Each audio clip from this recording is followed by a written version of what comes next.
Thank you. So one of the first couple pages in your program contains a biography of our keynote speaker, Josh Rhine. I'm going to let you read that in your own time. What I would like to do, though, is just my personal reflection about Josh. So about 12 years ago, when we were thinking about our campus, our Addison campus, hadn't hired anybody yet. The vision was to hire the best so that we could provide the best education for our students. Finding the best is difficult, but we started with a premise that we wanted a foundation of excellence. So we looked for people that we thought could do the job. So along came Josh Rhine. Interesting guy, to say the least. I've gotten to know him well over the years. A real lucky hire for us. So Josh started as an admission advisor, a very tough job, and I think he admitted probably the first 3 classes single-handedly. He's a kind of guy that gets it done, just does what it takes to get it done. He then became a registrar, learning another skill. Josh has 2 master's degrees, as you'll see in his bio. He's well regarded on our campus. We were very fortunate that he came back to our campus in 2016. He lives down south, so he transferred to the Tinley campus and then came back with his buddy Nick Rhine. So we've got the Rhine brothers that get into a lot of trouble on campus, but they're wonderful colleagues.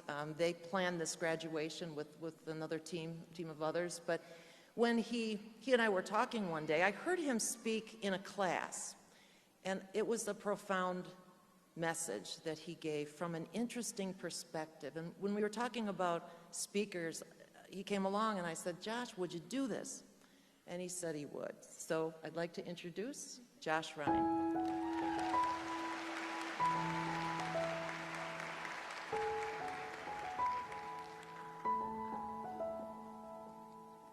Thank you, President Snow, for that G-rated introduction. Well, thank you. Congratulations, everyone. This is a big night. I've always been on the other side of this, back in the booth, running around with Nick Ryan. Usually one of us have our hair on fire, and now neither of us hardly have any hair left to have on fire. 30 years ago, 29 to be exact, actually 29 years ago, 2 weeks from now, exact, I was 2 weeks shy of graduating from high school. And one of my sisters and I, we discovered my mother in the middle of the night dying from a brain aneurysm. And this is 1990. Mind you, 30 years of technological advancements in the medical field has not shown up yet. A lot of it hasn't been invented. So, grim discovery. My mother went on to St. Joseph's Hospital, Joliet, Illinois. She suffered a serious brain aneurysm that put her in a coma for 9 months.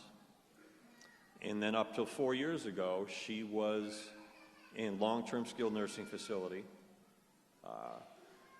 There was, a lot of sadness to that. Long-term skilled nursing facilities, especially as an RN or LPN, it's a very rewarding career. But yes, it could be very difficult. I know this because even as a son or other relatives I've seen, it is so difficult to walk into these places. But you can tell the difference between these nurses, okay? And I've learned this from our staff here. I believe it was Jan that told me there's 2 kinds of nurses, the one that sit behind the desk and there's one that are beside the bed. And you could tell the demeanor, the passion, everything behind it. So that was a long, long journey for my mother. 9 months in a coma in a nursing facility for 24 years. She passed in 2014. And I believe it was, I didn't get the call, but my brother-in-law did, and mentioned to me that the night nurse that was on duty, they do their rounds every 30, 40 minutes or what have you, and they checked her, and she passed away peacefully in her sleep. But she called crying. And You're going to see a lot of that every day in those kind of facilities, but you could generally tell the passion with that, and you get to know those people, you get to learn about them as time goes on. So you could hear the shake in her voice, the struggle to get the words apart, he said, and the crying, you know. So there's a bond there that is developed with that. Very rewarding career, never rule it out. So time goes by, okay. Years pass, I lose my father's mother, my grandmother, on a Saturday. Pancreatic cancer, so slow, but sometimes fast, lingering illness. Who do you think the family had the most involvement with, doctors or nurses? Nurses, yes. I wasn't first in the front line, but I do remember all of the hospice and all the other nurses that were in the hospital setting. I remember them. They made a lasting impression. I had an uncle a week later, died of a congestive heart failure. Something that kind of came up, but eventually, that first line of defense are nurses. My father, who at the time was kind of hiding a lingering illness, not soon after, I ended up discovering him dying.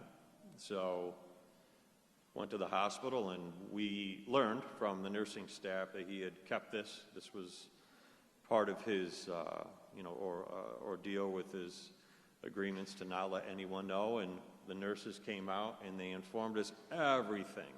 Some of it we had of assumptions, but he was in pain, he was suffering, and he was too proud to tell anyone. He kept it to himself. Immediately after that, I suddenly developed anxiety. I had this deep fear that I didn't want anything to do with hospitals, doctors. If I could take a shortcut to get a hot dog, I would pass if it was by the hospital. I would go around. I was literally that paranoid because, of course, they would bring back these images, these visions of what I have seen and experienced, and I always associated it with bad feelings, bad experiences, anything that was negative. So as time continued to go by, I stumbled upon Chamberlain, and 12 years ago started, and at that point I had reached my physical pinnacle, I guess you could say. I topped out at 283, but life took over, career took over, and since day one I fell in love with Chamberlain. I loved what I did, and every session, every day was different, but every session changed, and there was something new, and you could see the growth. And I was part of that. I was part of everything that grew. So not even, I would say, 7-8 months into being with Chamberlain, one day I feel numbness in my pinky, and then in my left ring finger. So, second day goes by, tingling starts to go up my left arm.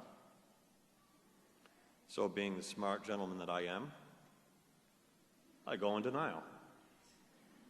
I was thinking, I'm tired, I need rest, I'm stressed, and maybe I just need to eat. So I went back to Subway and got another meatball sandwich. Day 3, I'm feeling off. And this is a feeling, if you haven't experienced before, we all do at some point. It's that feeling of illness, sick, something that's different, but you know it's different because you've never felt it before. You've never experienced it before. It's something new. And if it's something new, that's something that can scare the heck out of you. So my reaction, of course, would be denial. So I continue to deny. I cannot face this fear. I cannot be involved with everything that I grew up with and everything that I saw. Day 4 comes by. I'm still working. So what do? I don't tell anyone. So I continue to eat and, be merry, drink, and go back to work. The blackouts got a little bit more severe. My girlfriend at the time is like, something's wrong. We're going to the hospital tomorrow. I was like, look, I need another night. I promise I won't go to Subway. I won't drink anything, diet or soda, anything like that. Just, I need some rest. So I did. Saturday came, didn't feel well, don't remember much of it. She's like, that's it. You wake up. If you wake up, you're going.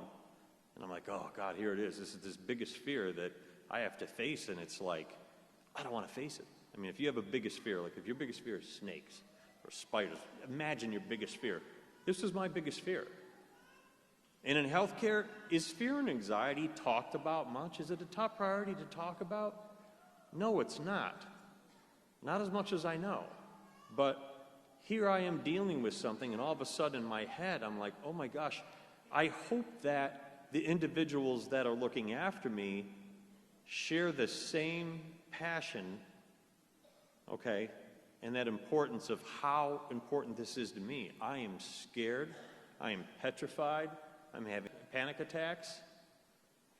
Next thing I know, long story short, between a few trips of whatever happened, here I am in the ER. Tubed up, gown on, immediately, doctors are coming in, nursing are coming in, back and forth. Tube me up, wheel me back and forth, MRIs, the full 9 yards. They wanted to check, everything.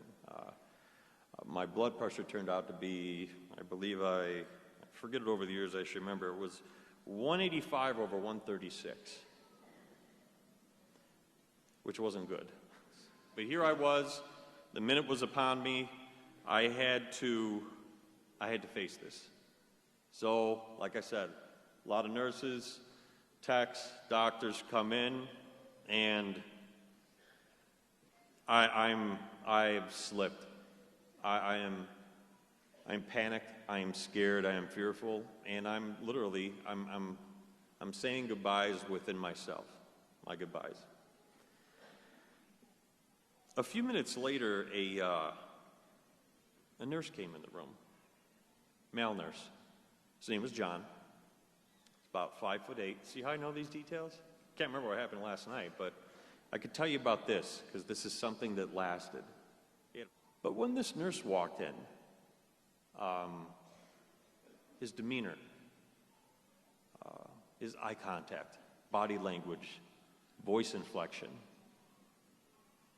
the tone of his voice, he sat down beside me, and my IVs were run through my left arm and hand, and I was in shock, trying not to notice anything around me, and he slowly placed his left hand upon mine, and he talked to me, and it was the softest voice.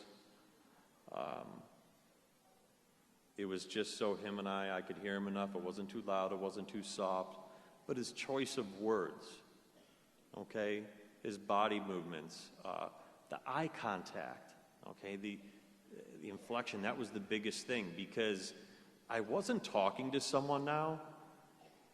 Someone was actually helping me, and for the first time in my life, I felt this. And I don't experience a lot of things like that, and I always question them. But this individual at that time came into the room, and literally, my fear of 20 plus years, and by the way, that 20 plus years, I did not go to the doctor at all. 20 years, I didn't want to go. He was with me only a few minutes, and that few minutes changed everything for me forever. I was relaxed, of course, with everything pumping in me. It helped my blood pressure go down. But at that little moment, I was like, okay, I felt this. This is something different. The calmness took over. He left. I thanked him. The doctor walked in a few minutes later with his chart and said, if you would have waited another day, you wouldn't have been here. You would have stroked out easily. So it's lucky you came when you did. So that moment, which is 10, 11 years ago now, I remember every day. I've only told the story to 3 people knew I was going to tell the story. I'm not that very personable with a lot of people, so I only share it to certain people. I have only shared it with 2 NR 103 classes in Addison. I shared it with maybe 1 or 2 in Tinley Park, and I've never spoken upon it after that. But know that with my experience, I have learned my lesson, but I also understood something else. My job at what I did at Chamberlain meant something now. Sure, I did my job, I worked, I did what I was supposed to do, worked hard, like we all do. But I came back with a different purpose, because now I understood what all of you go through. Now, this didn't happen overnight, because you can't just say, oh, I put all this together and this is what happened. It took me a few years to really put it into perspective. Meet more students, meet alumni, have them come back, hear their stories. And we've heard a lot of stories and they're great. That's when it started to take place. That, you know what, I no longer have a job. I have a career that I have a passion for. And I see that in all of the nurses, graduates that we see 3 times a year. And we have put a lot out there. I am asking that you find that passion. You should have it by now, but you're going to find different levels of it as you go out there, and it's going to be soon. Sure, you'll hit some bumps, but you're going to find it that it's going to change everything, okay? Please, hear me out. Treat every patient like it's the first one you've ever met. And think of fear, and think of anxiety. My relationships in the atmosphere and everything now with my health has changed entirely, and it's because of the experiences with the nurses. Hey, you're the first line of defense, and you're the one that comforts, you're the one that calms, you're the one that makes us feel safe, secure, and better. So I ask you to take this step forward, treat every patient like it's your first, and maybe approach it like the way I was approached by that one nurse 10 years ago. Thank you and good luck.